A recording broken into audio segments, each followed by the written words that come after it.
This is a short introduction to the CA-DB Compare utility, which is a high-performance database comparison utility. So it allows you to compare database snapshots. So you could back up a SQL Server database, snapshot it, run the application, and then compare the differences. You could do that for the entire database, or you could also run it against a subset of tables and data within the database. You could also use it to analyze message traffic, because we can basically track message traffic into databases, and then what we can do is compare the before and after. So when would you use it? One of the primary reasons is to kind of understand or explore what an application is actually doing. So you could snapshot a database, and I'll show you this in a demonstration, do some front-end work, maybe through a UI, maybe run some APIs, and then actually have a look to see what it did behind the scenes. And this is really helping you kind of pay off the technical debt in terms of the understanding of what the application does, if there's poor documentation or the system has changed, or it's a system you're not familiar with. Another very strong use case is to do with comparing actual and expected results. So, you know, when you're running your automation framework, generally you'll have an assertion, did this test work? And you need to compare an expected result with the actual result. Now, what most frameworks will do is write a piece of SQL, for example, which will look in a back-end database. And, you know, that's not very systematic. It's very, each piece of SQL would be different. Whereas with this approach, what you can do is all of your actual results are going to end up in one location, allowing you to kind of standardize the way that your automation and to a certain extent your manual testing happens. Okay, so let's take a look at a couple of demonstrations. So I'll just do a quick PowerPoint showing you what's going to happen. So we're going to compare a database snapshots, basically. So we're going to start our test with our database in a current state, and we're going to snapshot that database. In this case, we're going to use a little SQL Server database, and we're just going to pull it out using the normal backup restore, which doesn't take too long. We're then going to actually run a little application. We're going to explore, do some manual testing. We're going to do some, you know, maybe just do some automated testing, and the test is going to finish. And then what we're going to do is run the CA-DB Compare utility, which is going to give us a set of actual results, and then we can have a little look at the we've got a little compare analyzer. So we'll have a little look in there just to kind of see how that works. But then also the idea there is that we can also store the results in a central location in an actual database, which would allow our automation frameworks to operate in a much more structured way. Okay, so let's begin the first part of the demo. Okay, so the application we're going to be looking at is a little NOP Commerce database, which is a little online store. You know, you can add things to your shopping cart, and you also have a very rich administration function which allows you to, you know, there's lots and lots of stuff in here, ship orders, set promotions up, discount, you know, so there's a lot of functionality within here. Now, sitting behind the tool is a database called NOP, and that has lots of data. So this is in fact the NOP customer database sitting here in the database. So our mission is to kind of understand exactly what's going on. Now, we did actually run a small training course on this, so there's been quite a lot of activity. Now, what we did is we snapshot the database before the training course. So, and you do that just using a quick, just normal SQL Server utilities in this case, which is just back up and restore, which is pretty fast. And that's created our snapshot, and what we're going to do is compare that with the current state of the database. Now, before I do that for sort of in anger, I'm just going to have a quick look around and see what's happened between the NOP and the NOP Snap. The reason I want to do that is to show you the query tool. So if what we'll do is we actually put the data out into a folder, and these are the results of our compare. Now, we've already run the compare, and I'll show you how we do that later on, but let's just have a quicker look at the analysis of what's actually happened. And what you'll see here is that we're actually looking at all of the tables that have changed in the, you know, between the snapshot and the current database. This is showing us tables. There are obviously more tables than this, but it's actually showing us the tables. It'll show us the original number of rows, then the new number of rows, and it'll show us how many have been inserted, how many have been deleted, how many have been updated. And then what you can do then is you can double click in and have a look at the kind of raw data itself. So that's data that's been inserted, that's data that's been deleted, and this is data that's been updated. So you can drill down. You can also filter. So I might just be interested in, let's just look at data that has been updated. So that's just going to show us the data that has been updated using the analyzer tool. So it's a very powerful tool and allows you to kind of browse around and explore the differences. Okay, so that's pretty much the start, but what we're going to do now is I'm actually going to re-snapshot the database, and then after that I'm going to put some data in through the front end, and then we'll see what actually happens. So we're going to call this almost paying off technical debt in terms of understanding what the application is actually doing. Okay, so first things first, let's just take a snapshot of our NOP database. So let's just run that. And that's done. Now what we're going to do now is pop into our application. Now let's think about something we could look at. So let's look at maybe discounts. So I'm going to look at discounts, and we're going to create some new discounts. So I've got some discounts here, so I'm going to add a new one, and we're going to call it use new discount, and it can be assigned to an order total. Let's just do that. Let's look at the maybe use a percentage. Let's do a discount percent of maybe 5%. Maximum discount amount would be, say, $12, and requires a coupon. Let's have a look at the discount limitation, n times only, and we're going to say can only occur twice. You can only do it twice. So what I'm going to do is just click on save.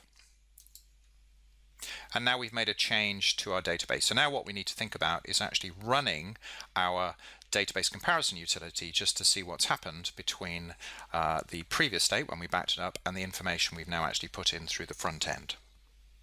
Okay, so we're going to use our DB compare utility. It can be run as a standalone utility, but under this case I'm actually going to run it using our Javelin engine, which has an extension called DB compare. And it's just telling us the source and target databases. So let's kick that off. And this will basically fire off a bunch of compares in parallel. So it's actually dependent on the power of your machine, because it can probably have about 8 or 9 of them running at one time. So you can also, if you want to, at the moment I'm just running through the whole lot here, what you could do is actually split them up and have 3 or 4 of them itself running in parallel. So you can actually do, it's very fast anyway, but you could actually even, parallelize even further if you wanted to. So let's just let that finish. Okay, so that's done. Now it's going to pop some data out into a folder, which we, in this case it's temp7, and that's actually put some data out into a folder, and that actually contains the differences. You can also put it into a database as well, and you would normally do that if you want to check some results for automated testing. So now we've done this, we're going to have a look in our query tool. Okay, so let's do a quick analysis. And you'll see, although there's lots of tables being compared, it's actually showing you just the tables where there's some kind of activity. And you can start now exploring what actually happened in the database. So if you're a tester, you'd be interested to know what actually happened, see if the expected results were correct. Or if you're just trying to understand the system, paying off technical debt, you'd actually just be curious to see what happened in the background. So if we look at the discount, you'll see, sure enough, we've added in discount percentage, and that's all good. You might look at the activity log. That looks interesting, and you can see actually there is an activity log which is tracking what's actually happened, which is again interesting. I didn't know that was being updated. And then you might look at the customer, because that's been updated. Now what you can see here is that there's a GUID that has changed here. So the GUID has actually been updated as it came in, and that probably makes sense because that's probably a session ID as you're logged in, which again makes sense in terms of the activity that's going on. But it also see that there's some other bits of activity going on which you didn't really expect, so we might want to just have a look at the schedule task, and you can see probably again this is to do with just some of the housekeeping that's going on here, inside the system. But again, this is all interesting stuff that we didn't know about, and this really is the power of having a comparison utility which is looking for across the entire database, in this case for activity, and not, if you were just looking inside the database yourself, you would probably just focus on probably the discount, possibly the customer. You certainly wouldn't look at these other tables.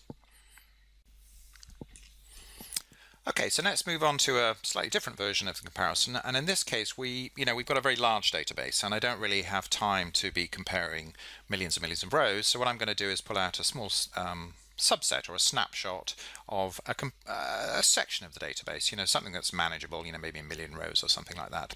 So it's kind of similar, but in this case what we're going to do is we're going to start at a period in time, and this is probably the way that you would use this, because there's many people using the database and you'd end up with a lot of noise, whereas you're actually focused on a certain part of the data that you care about. So what we have is we're starting at a certain time and we're going to run a snapshot, and in this case last time I was working with Oracle, this time I'm going to work with SQL Server, and I'm going to push data out into a little snapshot schema.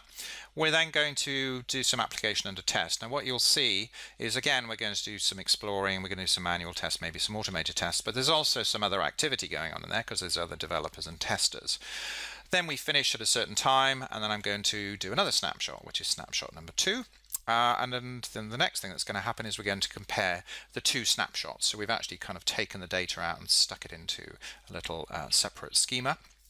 And then the same thing. Basically, we have the actual results where we can kind of go and explore to see what actually happened. And again, we can use the analyzer, and if you were doing automated testing, you would actually be looking at the results inside our kind of results database as well. So let's go off and have a look at this part of the demo. Now in this demo, what I'm going to do is I'm actually going to do some testing against one of our own products, which is actually the thick client of the CA TDM product, which is CA Test Data Manager.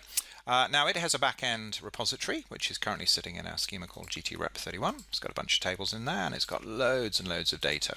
And what we're going to do is we're actually going to copy a snapshot of the data into two schemas. One is snapshot 1 and the other one is snapshot 2. Now the first thing we need to do is to design a little subset, and what we've done here is we've used our subsetting engine, and we're pulling out a specific project. In this case it's actually the general financial project, and this has automatically picked up the relationships to the subtables. So in other words, we will then pick off all of the data associated with hanging off that project using our subset tool. Now what we do is we'll actually create a little Javelin tool. Again, this is automated. Now what I'm going to do here is I'm actually just going to take my data, I'm going to pop it into, I'm actually going to just run it, and that's just going to do a subset, and that's going to take the data out of, where's it going to come from? It's going to come from GTREP31, and then we're going to have a look at where it's going to end up. And we'll see that it's actually going to end up in snapshot 1. So let's just run that.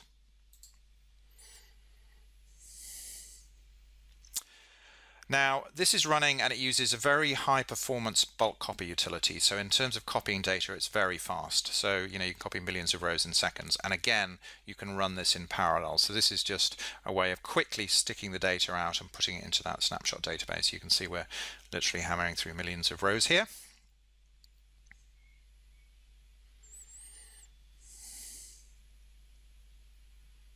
And that's now completed. So that's now created our snapshot database, and now what we're going to do is actually go in and actually do some activity through the front end. So let's just go back off and have a look at the front end. Now what I can do in here is I'm going to just do maybe some copies.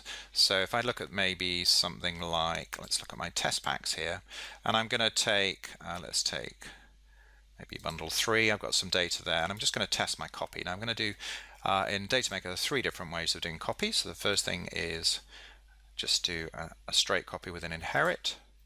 That's good. And let's do another one, copy the data pool, and this time is copy data and inheritance, and I'm just going to call that number 2, and we're going to run that one. And then we'll just do one more, which is the final copy, just to see the difference. Copy data without inheritance, and we'll just call this number 3. And we're done, and this is everything to do with the general financial. So what we've done is we've actually most probably just added data directly to this general financial database. So now what we need to do is we now need to run another snapshot. So what I'm going to do is just now open my snapshot 2. Now snapshot 2 is very similar. In this case, we're just going to put the data into the snapshot 2 database, and what we're going to do then is run a snapshot itself, and then from that we're actually going to run the comparison at the same time. So we can just quickly run that now. Okay, so let's run that. Now in this case what we're going to do is clear down snapshot 2, then we're going to run another extract, again using the high performance subsetting, And at the end of that, we're then going to run our comparison utility.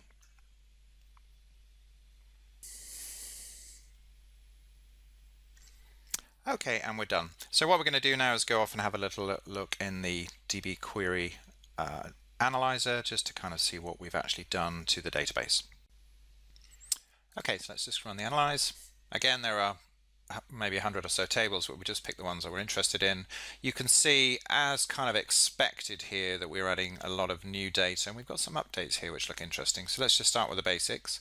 So level detail, sure enough, we've got some new columns, some new copy of bundles 3, which is the 2.3 as we expected, so that's good. We expected that.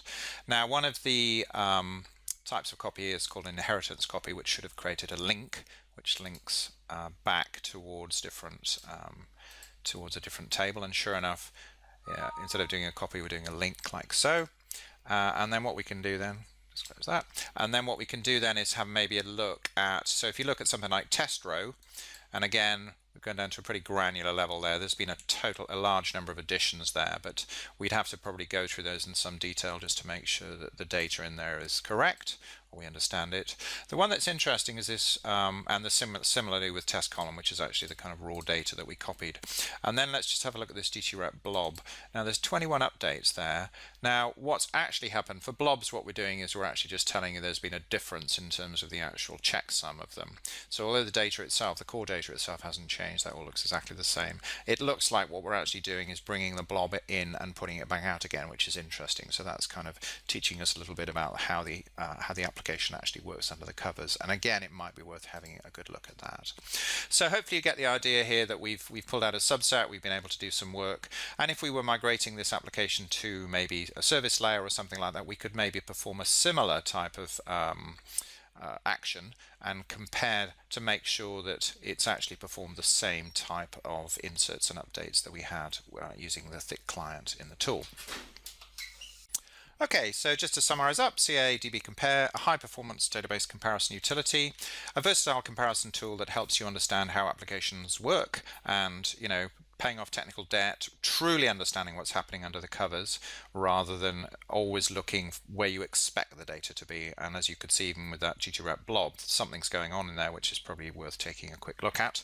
And I think fundamentally it provides a very structured approach to managing the comparison of expected against actual results. As I mentioned before, most automation engines will have an assertion, which would be the result should be this. Now that normally involves writing quite complex queries, which are deep in the database, and you have to write custom versions of that, which is actually, quite unsystematic and not very structured.